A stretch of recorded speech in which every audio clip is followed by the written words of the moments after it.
अस्सलाम वालेकुम। किदां जी सारे मेरे भैन भरा ठीक ठाक हो?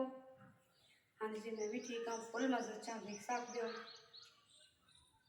माशाल्लाह बारबीक्यू चलन दिया।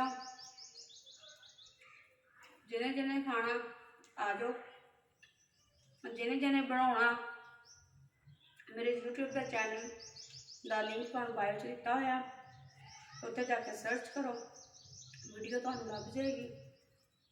बहुत ही मज़े की टिक्का बोटी बनी आ, दही दे विच डोब डोब के खाण का अपना ही टेस्ट आ।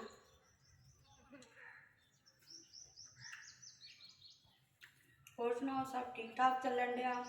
जिंदगी किदां गुजरन रही आ? मेरी दुआ अल्लाह ताला सब नूं खुश रखे, आबाद रखे, हसते रहा करो ते वसदे रहा करो।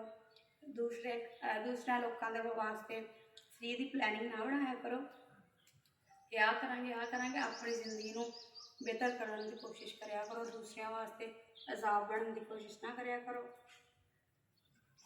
तो बहुत मज़े के बने हैं जी।